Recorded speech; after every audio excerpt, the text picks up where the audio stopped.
Assalamualaikum warahmatullahi wabarakatuh. Kali ini saya akan membahas mengenai aspek Trigatra yang di dalamnya ada letak dan bentuk geografis dan juga mengenai keadaan dan kekayaan alam Indonesia. Aspek yang pertama yaitu letak dan bentuk geografis. Menurut geologi.com, pengertian letak geografis adalah posisi keberadaan sebuah wilayah berdasarkan letak dan bentuknya di muka bumi. Letak geografis biasanya dibatasi dengan berbagai fitur geografis seperti benua ataupun lautan. Jikalau kita melihat letak geografis wilayah Indonesia dalam peta dunia, maka akan nampak jelas bahwa wilayah negara Indonesia merupakan suatu kepulauan yang menurut wujud ke dalam terdiri dari daerah air dan ribuan pulau-pulau di dalamnya, yang dalam bahasa asing disebut dengan suatu archipelago Kevlar. Letak geografis negara Indonesia sangatlah strategis, karena negara Indonesia diapit oleh dua benua yaitu benua Asia dan juga benua Australia, dan diapit juga oleh dua samudra yaitu Samudra Pasifik dan juga Samudra Hindia, sehingga memungkinkan Indonesia berada di dalam jalur perdagangan dunia yang dilewati oleh berbagai negara ketika melintasi suatu tujuannya. Karena letaknya yang strategis, maka Indonesia memiliki keuntungan di bidang politik, ekonomi, sosial, budaya. Dan juga Indonesia mengalami berbagai pertemuan sehingga berpengaruh pada akulturasi di Indonesia. Indonesia juga terletak pada 6 derajat lintang utara sampai dengan 11 derajat lintang selatan dan juga 95 derajat bujur timur sampai dengan 141 derajat bujur timur, sehingga mempengaruhi terhadap iklim di Indonesia. Selanjutnya ada asas keadaan dan kekayaan alam. Kekayaan sumber-sumber alam adalah kekayaan yang terdapat di atmosfer, perairan, dan juga di bumi. Indonesia memiliki sumber daya alam yang sangat berlimpah. SDA itu meliputi hewani maupun non-hewani. Dalam pemanfaatannya, SDA harus dimanfaatkan melalui 3 asas. Yang pertama, asas maksimal. Jadi SDA tersebut harus dikelola secara maksimal dan hasilnya untuk rakyat. Jangan sampai kayak kasus Laut Natuna yang diambil oleh negara lain. Selanjutnya ada asas lestari, di mana pengelolaan sumber daya alam tidak boleh sampai merusak alam. Jangan sampai kayak pengelolaan di sekitar Gunung Lawu yang merusak sekitar Gunung Lawu. Yang berikutnya harus berdaya saing juga. Jadi produk yang dihasilkan Indonesia harus bisa bersaing di kancah internasional. Assalamualaikum warahmatullahi wabarakatuh. Saya Muhammad Irfan dari 10 IPA 5 akan menjelaskan aspek-aspek Trigatra tentang keadaan dan kemampuan penduduk. Pertama-tama, saya akan menjelaskan tentang penduduk. Penduduk adalah sekelompok manusia yang mendiami suatu tempat atau wilayah. Adapun faktor penduduk yang mempengaruhi ketahanan nasional adalah sebagai berikut. Yang pertama, faktor yang mempengaruhi jumlah penduduk. Jumlah penduduk berubah karena kematian, kelahiran, pendatang baru, dan orang yang meninggal di wilayahnya. Segi positif dari pertambahan penduduk ialah pertambahan angkatan kerja atau manpower dan pertambahan tenaga kerja atau labor force. Dari segi negatifnya, apabila pertumbuhan penduduk tidak seimbang dengan tingkat pertumbuhan ekonomi yang tidak diikuti dengan usaha peningkatan kualitas penduduk. Lalu yang kedua ada faktor yang mempengaruhi komposisi penduduk. Komposisi adalah susunan penduduk menurut umur, kelamin, agama, suku bangsa, tingkat pendidikan, dan sebagainya. Susunan penduduk itu dipengaruhi oleh mortalitas, fertilitas, dan migrasi.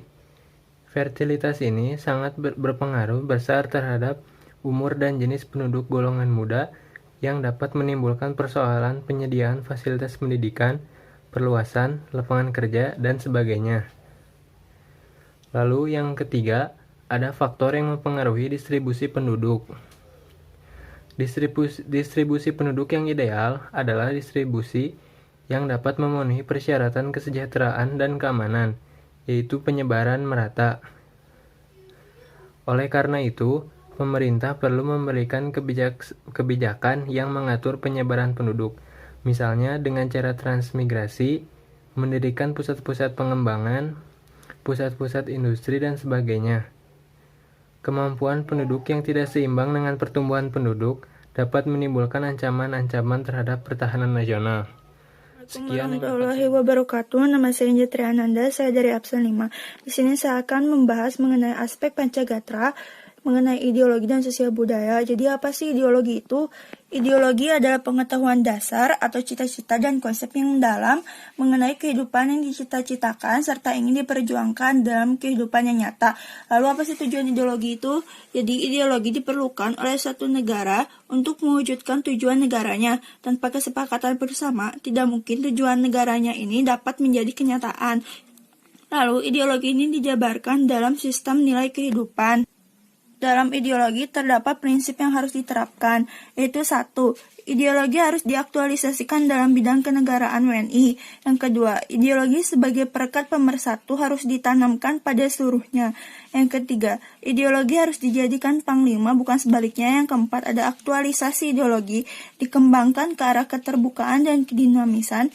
Yang kelima, ideologi Pancasila mengakui keanekaragaman dalam hidup berbangsa dan alat untuk mempersatukan masyarakat Indonesia.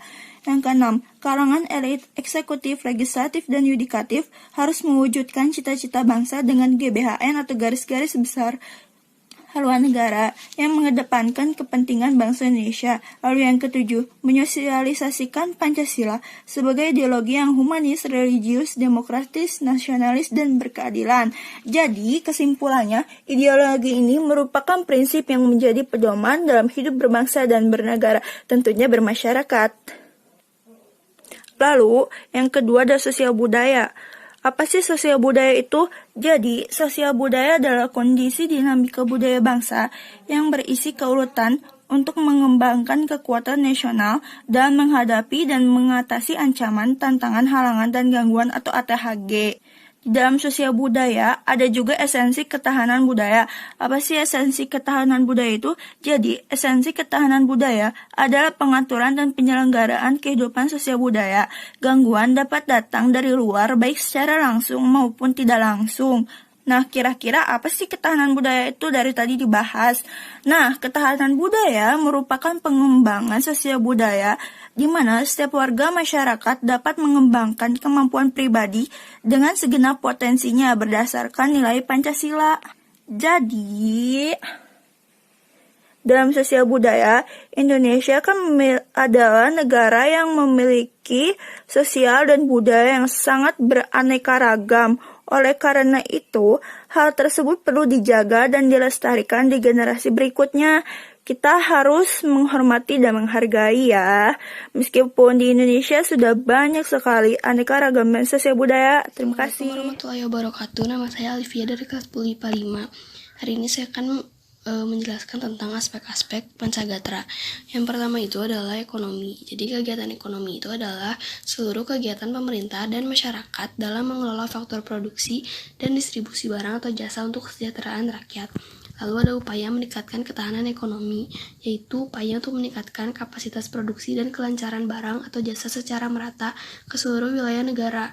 Dapat ditingkatkan melalui pembangunan nasional yang berhasil, juga faktor-faktor non-teknis karena saling terkait dan berhubungan. Lalu ada upaya menciptakan ketahanan ekonomi, yaitu adalah melewati sistem ekonomi kemudian diarahkan untuk kemakmuran rakyat. Ekonomi kerakyatan menghindari free flight liberalism, etatisme, dan monopoli. Ekonomi kerakyatan ini pembangunannya dilaksanakan bersama atas dasar kekeluargaan. Lalu ada sosial budaya. Sosial budaya adalah kondisi dinamika budaya bangsa yang berisi keuletan untuk mengembangkan kekuatan nasional dalam menghadapi dan mengatasi ancaman, tantangan, halangan, dan gangguan atau biasa dikenal dengan ATHG. Gangguan dari luar dan dalam, langsung dan tidak langsung. Esensi ketahanan budaya adalah pengaturan dan penyelenggaraan kehidupan sosial budaya. Ketahanan budaya adalah pengembangan sosial budaya di mana masyarakat dapat mengembangkan kemampuan pribadi berdasarkan nilai-nilai Pancasila. Lalu yang ketiga adalah pertahanan dan keamanan, yaitu adalah kondisi dinamika dalam kehidupan pertahanan keamanan bangsa Indonesia yang berisi keuletan dan ketangguhan yang mengandung kemampuan mengembangkan kekuatan nasional menghadapi dan mengatasi ATHG. Prinsip-prinsip sistem ketahanan nasional itu adalah bangsa Indonesia cinta damai tetapi lebih cinta kemerdekaan. Kedua, pertahanan keamanan berlandasan pada landasan ideal Pancasila, landasan konstitusional UUD 1945, dan landasan visional wawasan Nusantara. Yang ketiga, pertahanan keamanan negara merupakan upaya terpadu yang melibatkan segenap potensi dan kekuatan nasional. Yang keempat, pertahanan keamanan diselenggarakan dengan sistem pertahanan dan keamanan nasional, Sisan-Kamnas, dan sistem pertahanan dan keamanan rakyat semesta, Sisan-Kamrata. Hubungan antar gatra atau korelasi interferensi antara trigatra, pancagatra, dan antargatra memiliki hubungan timbal balik sebagai berikut. 1. Ketahanan nasional bergantung pada kemampuan bangsa dan negara dalam mendayagunakan secara optimal gatra alamiah atau trigatra sebagai modal dasar penciptaan kondisi dinamis yang merupakan kekuatan dalam penyelenggaraan kehidupan nasional atau pancagatra. 2. Ketahanan nasional, pengertian holistik yaitu tatanan yang utuh, menyeluruh, dan terpadu, terdapat saling hubungan antar gatra dalam keseluruhan kehidupan nasional atau astagatra.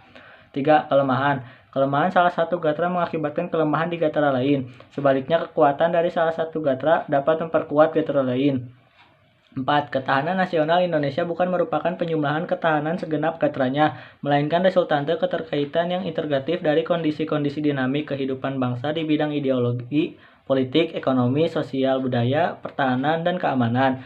Hubungan antar gatra dikemukakan sebagai berikut. 1. Gatra geografi, karakter geografi. 2. Antara gatra geografi dan gatra kependudukan.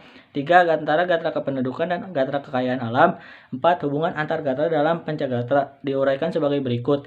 A. Gatra ideologi sebagai falsafah bangsa dan landasan ideologi negara merupakan nilai penentu bagi kehidupan nasional dalam memelihara kelangsungan hidup bangsa dan pencapaian tujuan nasional. B. Gatra politik, kehidupan berpolitik yang mantap dan dinamis, menjalankan kebenaran ideologi, memberikan iklim yang kondusif untuk mengembangkan ekonomi, sosial, budaya, dan pertahanan dan keamanan. C. Gatra ekonomi yang stabil, maju, dan merata menunjang stabilitas dan peningkatan ketahanan aspek lain. D. Gatra sosial budaya, ketahanan sosial yang timpang dengan kontradiksi di berbagai bidang kehidupan memungkinkan timbulnya ketegangan sosial yang dapat berkembang menjadi gejolak sosial. E. Gatra pertahanan dan keamanan, keadaan pertahanan dan keamanan yang stabil dan dinamis akan memperkokoh dan menunjang kehidupan ideologi, politik, ekonomi, dan sosial budaya. Hubungan antar gatra memiliki peranan dari sifat ke setiap gatranya, yaitu 1. Gatra alamiah, 2. Gatra ideologi, politik, dan sosial budaya, 3. Gatra ekonomi, 4. Gatra pertahanan dan keamanan. Sekian dari saya, terima kasih. Akan menjelaskan tentang implementasi wawasan Nusantara dalam negara. Implementasi wawasan Nusantara senantiasa berorientasi pada kepentingan rakyat dan juga wilayah tanah air.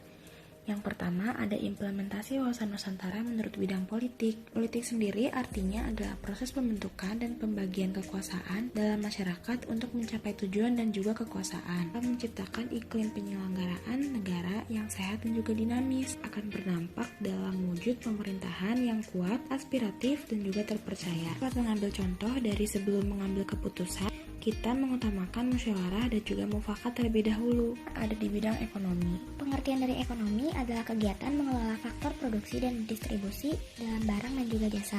Ini akan menciptakan tatanan ekonomi yang menjamin peningkatan kesejahteraan rakyat secara adil. Biasanya ekonomi mengacu pada sila kelima. Dampak dari implementasi wawasan Nusantara di bidang ekonomi adalah mencerminkan tanggung jawab pengelolaan sumber daya alam serta kelestarian sumber daya alam itu sendiri. Contohnya yaitu untuk mengontrol harga kebutuhan pokok, biasanya pemerintah mensubsidi beberapa harga dan membangun BUMN. Selanjutnya ada implementasi wawasan Nusantara menurut bidang sosial budaya, yaitu segala hal yang dicipta oleh manusia untuk kehidupan bermasyarakat akan menciptakan sikap batiniah dan lahiriah yang mengakui, menghormati segala bentuk perbedaan, akan berdampak dalam kehidupan masyarakat yang rukun dan juga bersatu. Contohnya, Indonesia, kita sangat memperhatikan sopan santun dan juga tata krama karena kita menganut budaya timur yang bertoleransi. Selanjutnya ada di bidang pertahanan dan keamanan, adalah usaha suatu negara dalam mempertahankan negaranya dari segala ancaman dan juga bahaya, akan menimbulkan kesadaran cinta tanah air dan juga bangsa. Indonesia akan berdampak pada membentuk sikap bela negara pada setiap warga negara Indonesia. Contohnya yaitu adanya penerapan hak untuk mendapatkan perlindungan dari angkatan bersenjata dari Republik Indonesia. Lalu yang terakhir, ada cara mewujudkan implementasi wawasan Nusantara sebagai seorang pelajar. Biasanya jika di bidang pemerintah, Diperlukan pendekatan dengan program yang teratur melalui pengukuhan wawasan Nusantara. Saya mengambil hanya beberapa. Yang pertama, siswa harus mendukung persatuan bangsa. Lalu selanjutnya, sebagai pelajar kita juga harus mempunyai kemampuan berpikir dan berpandangan yang luas, serta tidak terburu-buru dalam mengambil keputusan. Selanjutnya ada berbudi pekerti, disiplin dalam bermasyarakat. Lalu yang keempat ada mewujudkan kepentingan nasional. Lalu ada memelihara dan memperbaiki demokrasi. Selanjutnya ada mengembangkan iptek yang dilandasi iman dan takwa. Selanjutnya ada menciptakan kerukunan umat beragama. Selanjutnya ada menjaga kebersihan dan kesehatan lingkungan. Selanjutnya ada merubah budaya negatif yang dapat menciptakan perselisihan. Dan yang terakhir ada memelihara nilai positif dalam masyarakat. Cukup sekian dari saya, semoga informasi yang saya sampaikan dapat bermanfaat dan juga dapat dipelajari dengan baik.